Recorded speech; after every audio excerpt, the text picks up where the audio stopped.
What is up, everybody? Welcome back to another episode of The Building Code. I'm your co-host slash host, Charley Burtwhistle.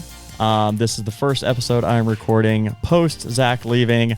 Very, very sad. But I told Courtney I wanted to stay on and continue to record, be the co-host here. I said I just don't want to do it by myself. And she said, "Don't worry, Charley. I promise I'll be your co-host with you. You won't have to record by yourself." Well, sure enough, first recording today. And where's Courtney? Allegedly got called for jury duty. Sounds like an excuse. She just didn't want to record with me. But whatever, we'll make it work. You guys are stuck with me. That's the bad news. The good news is we have a fantastic guest today, kind of a local legend around here at Buildertrend, Matt Hollis, COO at Lexar Homes. We have been big fans of Lexar Homes for a long time. They've came out to Buildertrend University many times. We've actually just sent a couple people from Buildertrend out to their annual conference a couple months ago. So everyone, when they heard I had Matt on the podcast today, the office was buzzing. So while we don't have Zach or Courtney, we do have Matt Hollis, and it's going to be a fantastic interview. We're going to be talking about franchising your business, some of the benefits that comes from being a franchisor versus a franchisee. Don't hear it from me. Let's hear it from Matt. Let's get him on here. Welcome, Matt, to The Building Code. How's it going today? Hi, Charley. I'm good. How are you? Doing really well. Really appreciate you making the time for us today. Super excited to talk to you. We were talking in the booth beforehand. You're kind of a local celebrity around Buildertrend's office here. So the walls were popping today. Everyone was super excited that today we got our good friends over at Lexar in the booth. So you should feel proud. Oh, you guys are too nice. I think it's something about Omaha. You breed some friendly people over there.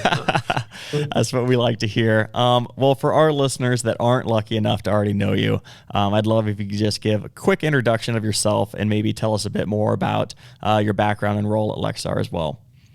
Sure. My name is Matthew Hollis. I work at Lexar Homes, which is a franchise home builder based in the Northwest. I've been at this company for about 9 years now.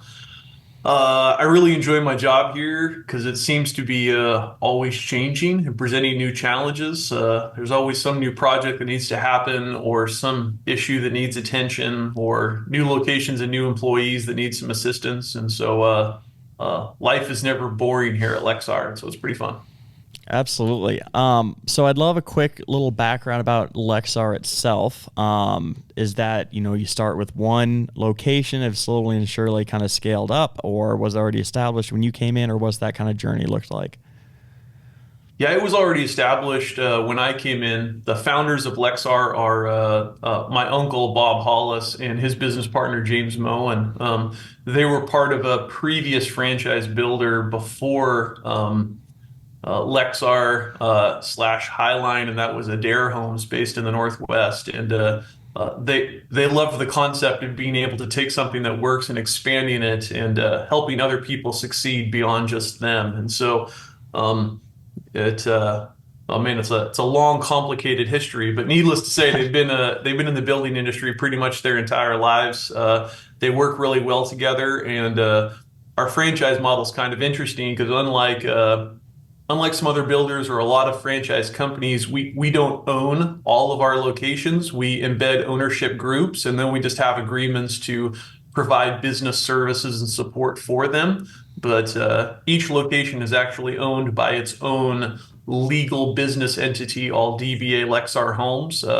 They love the concept of that because it actually creates a better environment, that even when you go to Lexar Homes, I'm not dealing with some corporate entity over on the West Coast or East Coast. It's local people that live here, that their kids go to school with my kids, and I see them all the time. And so hopefully it creates a little bit more closeness and camaraderie and community that you probably don't see in franchise companies a lot. Yeah, I love that.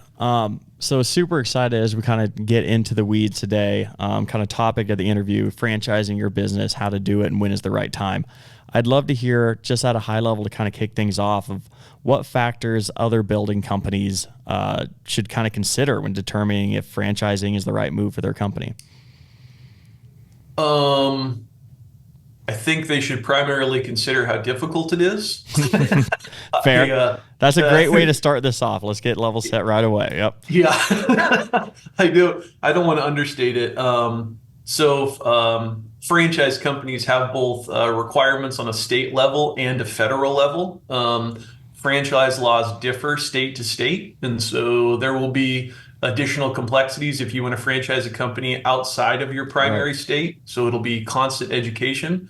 On a federal level, all franchise companies are governed by the Federal Trade Commission, the FTC, and they have a pretty extensive list of rules and regulations for franchise companies. And that's updated every few years as well. So you'd have to stay on top of that. It's quite a bit to wrap your head around and usually a lot of paperwork to fill out. I'll give a shout out. About a month ago, there was a podcast on Breakthrough Academy. I know Oh you yeah. guys were sometimes with those guys. They had an interview with a franchise attorney up in Canada who specializes in franchise law. I would highly recommend listening to that. The attorney gets into all the legal requirements for establishing a franchise company and everything that he says applicable to U.S. franchise law as well. Yeah, we love our friends over at Breakthrough Academy for sure. Great friends of the podcast. I think we both traded guest spots a couple times there. So I personally have not listened to that, but I'll check that out right after this. That's good. I know you were also mentioning kind of on the front end here before we started recording, kind of the flip side of that, as opposed to becoming the financier and owning this. There's also really, really good opportunity to become just a franchise location in an existing franchise base as well too. I was wondering if you could kind of speak to that as a bit as well. Yeah, I actually I jotted down some of the primary reasons why I think, at least in the building industry specifically, why someone would want to become a franchisor um, or a franchisee. Yeah. Kind of the list of what a franchisor should provide to a franchisee, all of the benefits, and then if I'm gonna be a franchisee and I'm gonna give you royalties, I'm gonna give you a percentage of all the revenue that I make as a business. Why would I possibly want to do that? Yeah. It seems counterintuitive at a top level, right? I'm going to operate a business, I'm going to make a whole bunch of money, and then I'm going to give you a healthy chunk, a percentage of everything that I make. Right. It's a concept that's difficult to wrap your head around at first, but when you look at it at a close level, you start discovering why a lot of franchise companies in the U.S. actually succeed. I mean, it's got some major benefits. Yeah. Let's get into it. Okay. I thought really quick. Oh no, I don't have to get into the particulars of Lexar. How about we just yeah, I jotted down like 9 or 10 items that I thought would be the benefits of either establishing or being part of a franchise company. And so I'll just go one by one. If you have any questions and you want to flesh it out a little bit more, feel free to Yeah. stop and No, I love do it. it. This sounds great. Okay. For Lexar at least, and probably for most builders, being part of a franchise company should give you access to something proprietary. For us, it would be like copyrighted home plans. Since our business model works from a set of base plans, we got like 75 to 80 right now, and those are copyrighted so that only Lexar can use those. And so there should be a degree of exclusivity, and hopefully it's a product that is attractive enough that they're saying, hey, I can't easily get this out on the open market or produce it myself. And so that is something that we provide to every single one of our franchises. And hopefully it kind of sets us apart from a market in some way. Yeah, absolutely. Obviously, not having to start from scratch is extremely beneficial there, but also having the consistency around people that have done it before and being able to speak the same language, I'm sure comes with a ton of benefits as well, too. Yeah, yeah. And you're looking to add value to those companies, those franchises that operate, right? I mean, what would they have to pay to go out and produce their own copyrighted home plans? Right. I mean, if I wanted to go out and establish my Matt Hollis Builders and create my own library of 70 copyrighted home plans, what would that cost me? Versus if I become part of a franchise company and I have access to that immediately, what sort of business value am I getting out of it? Yeah, absolutely. I love that. The next thing is hyper important. That would be marketing and web presence, which kind of flows into brand. hopefully you're becoming part of something that is specific in your market, that is very established, and that has a proven effective methods of marketing and a strong web page. I don't think this one can be understated because most builders don't have a strong web presence, right?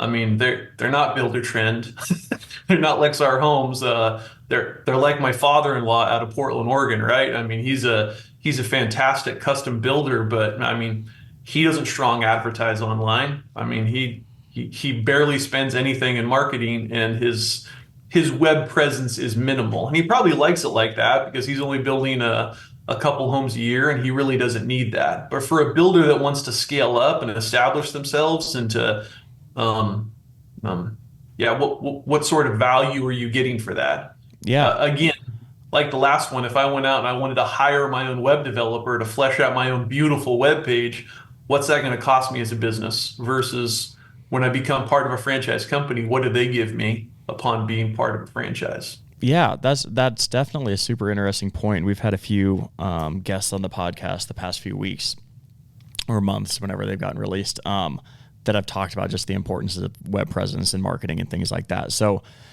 talk to me a bit more about how that works with Lexar specifically, but I'm sure a lot of different franchises as well too. Like, are you handling?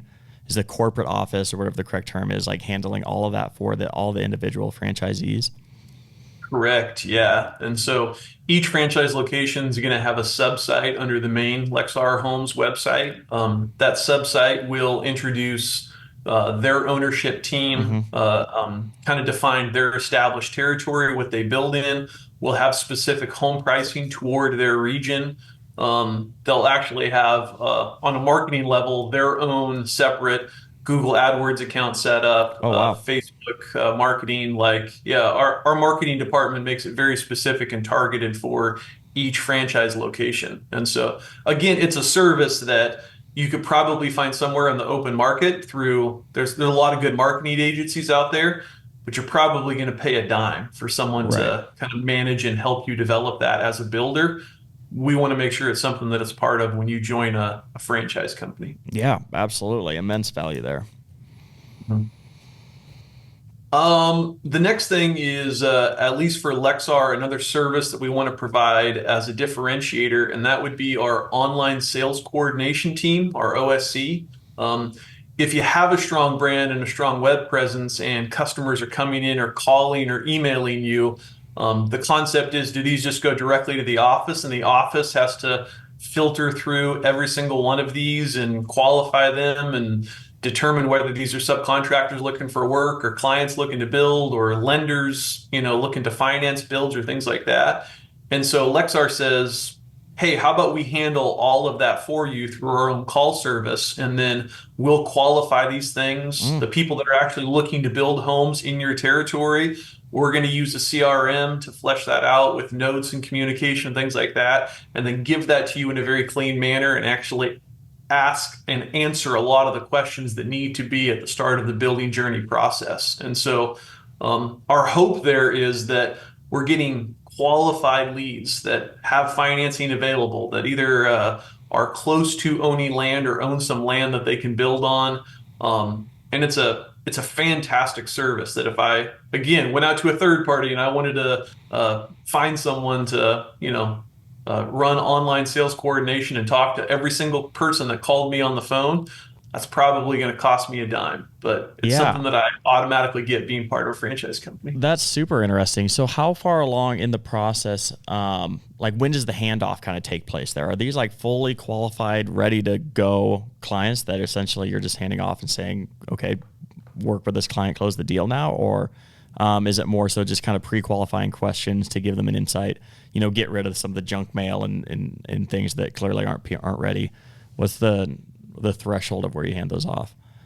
Yeah, more the latter, just to qualify. At least for Lexar, the biggest questions are, do you own land or do you, because our business model is we build on customers' land that come to us with land.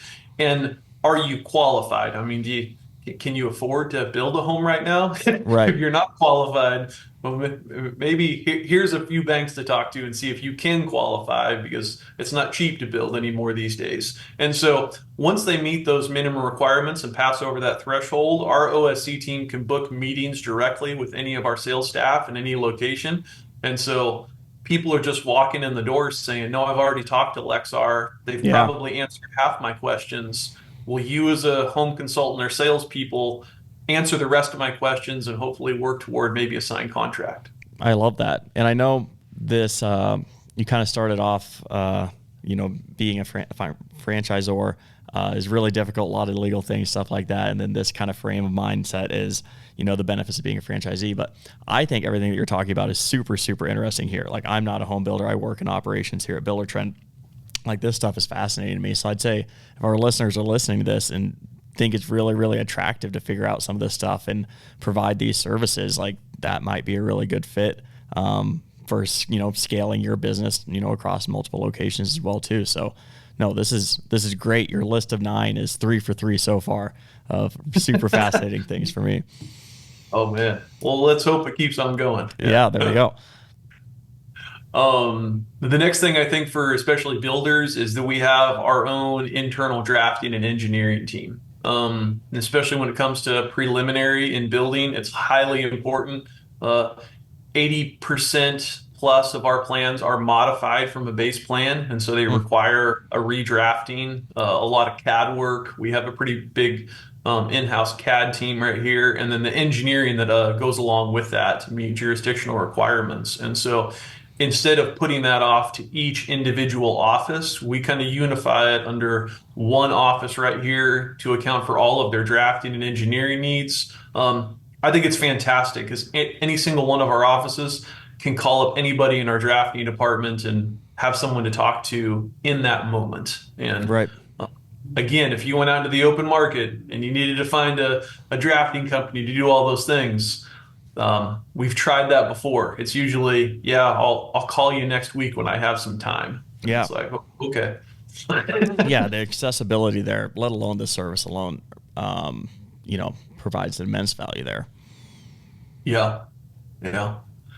The next thing I wrote down is actually Buildertrend specific. It's construction management software. And so we provide financially the licensing for Buildertrend for all franchise locations under the franchise fees that are paid to us, and work with Ben over at Buildertrend and some others to try to standardize that process and make sure that every single one of those are set up with a degree of consistency. And so whether that's having the same set of cost codes and accounting integration or naming standardizations or a lot of other things, your team helps out immensely to try to create a similar experience for every single Lexar location. And so hopefully I don't have a dozen different locations using Buildertrend in a dozen different ways. And so I love the fact that we can utilize your powerful, mobile-friendly, user-friendly software to really take our business to the next level in a lot of those ways. Yeah, and I know this is pretty Lexar specific, but you guys are also coming out to Omaha. I believe it's like the week after this episode drops, so this will be a nice little teaser. But actually coming out to a basically Lexar specific BTU in Omaha, correct? Correct. Yeah, I've been out there quite a few times.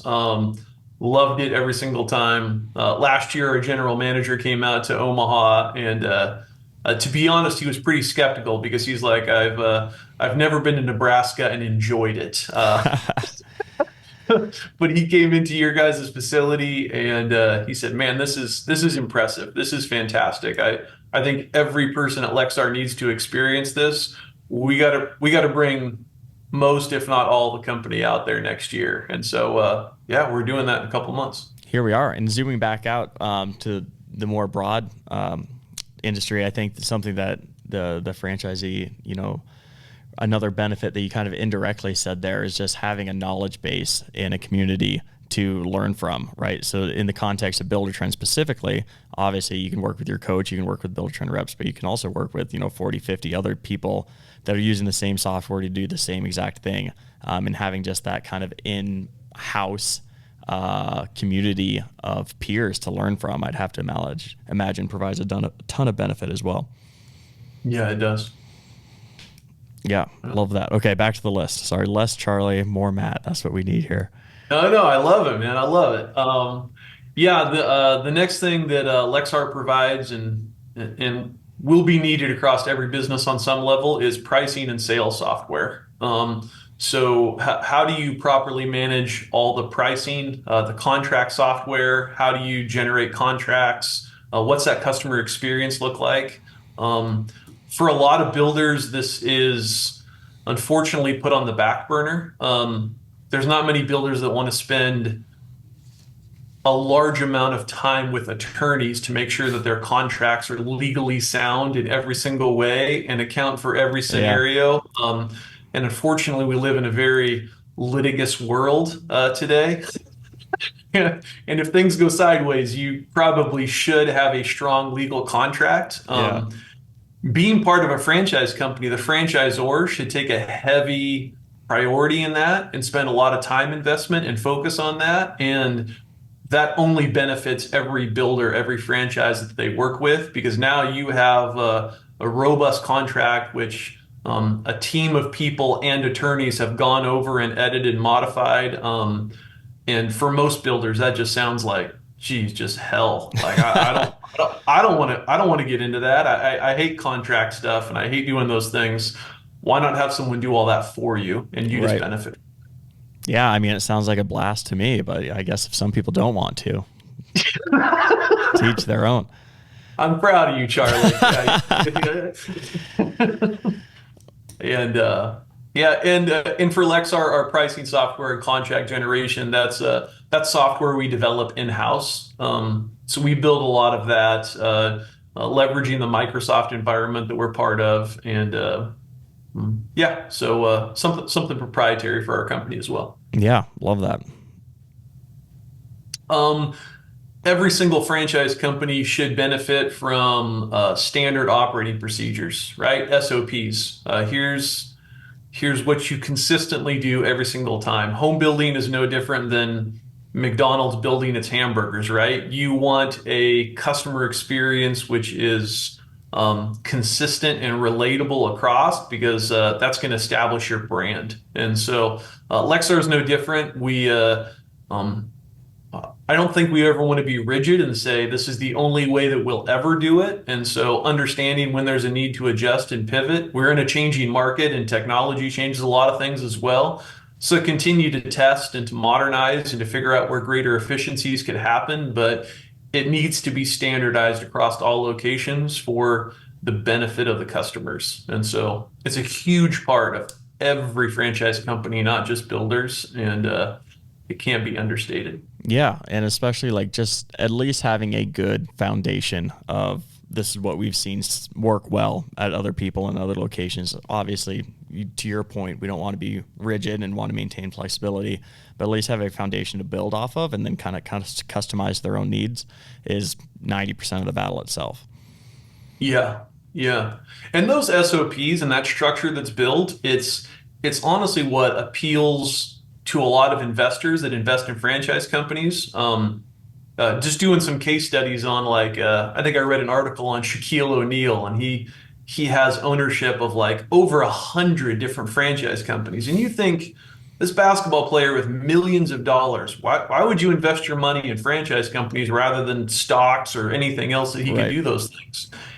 And really, the appeal of franchise companies is I don't have to figure it out myself.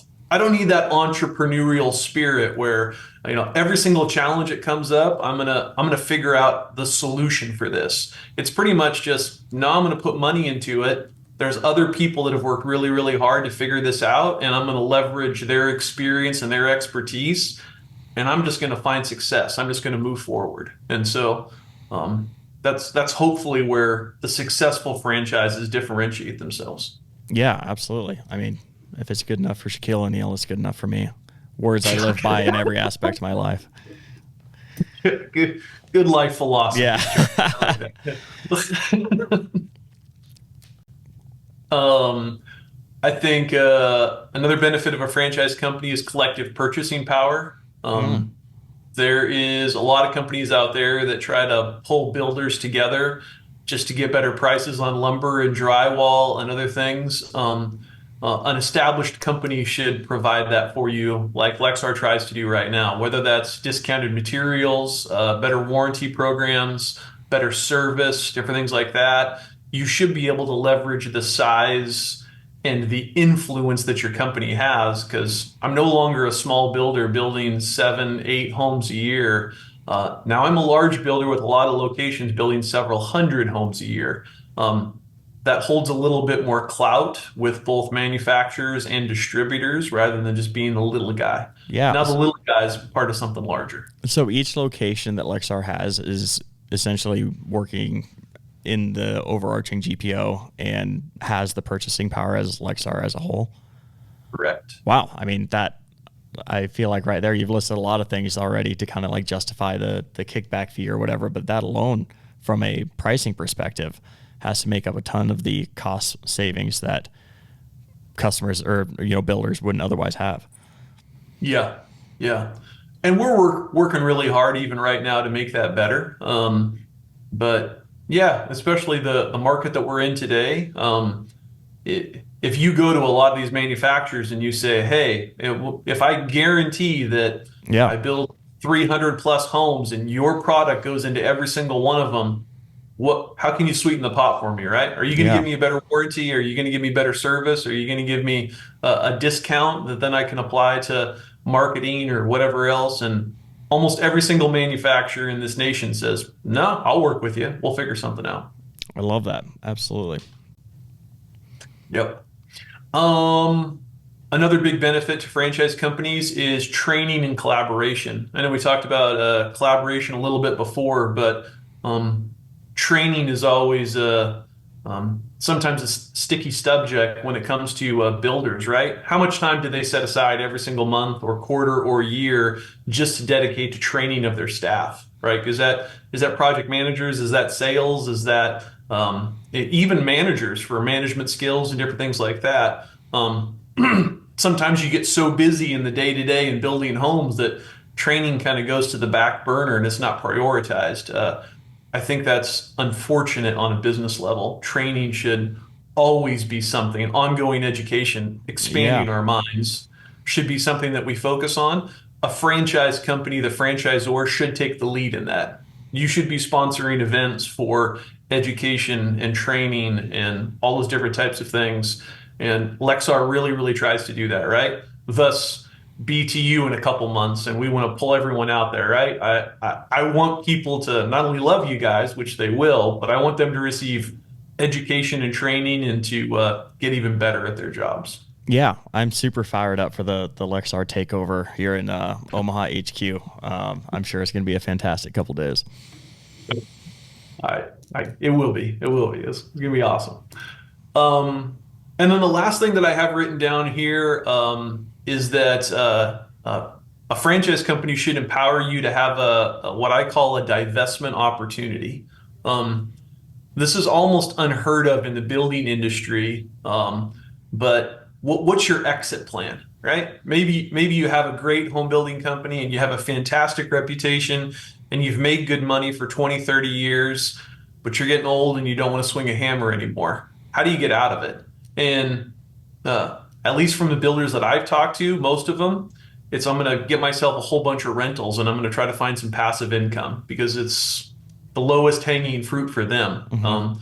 For a franchise company like Lexar, it's that how about you sell your defined territory to somebody else and they can take over that business and find the same success that you've had. And within the last year, we've had a couple ownership transfers, sale of franchise locations, and each of those owners walked away with a couple $1 million in their pocket, right? Because they had valuable businesses and they have a defined territory. And other people see the benefit in that and say, no, I love to operate that territory and take part in that financial success, hopefully help it further grow so that in 20, 25 years, I can sell off this franchise territory to somebody else Right. for perhaps even more money. And so it's a great exit strategy for business when you're ready to move on with life and not do as much anymore.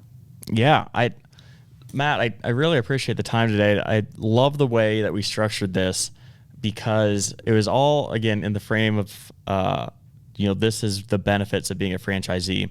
But also, everything you talked about is extremely applicable for companies that just want to scale and improve, their standalone business, or maybe they just want to open up another location. Everything that you mentioned can be applicable there as well too. Is like, how can you find the synergies of multiple locations across the board, from a marketing standpoint, from a plan standpoint, from an SOP standpoint, and then also obviously the benefit of potentially becoming a franchisee as well too. Like, I think everything that you talked about was just so extremely applicable in so many different use cases. I got to give you a huge shout out because we did not follow the questions on the podcast sheet at all here, but this was infinitely more valuable. So really, really appreciate you laying that all out, Matt.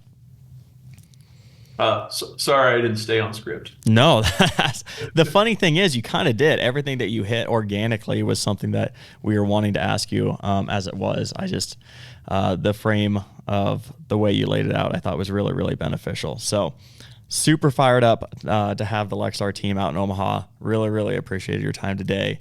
Any closing remarks from you? Maybe just a huge shout out of thanks for you guys.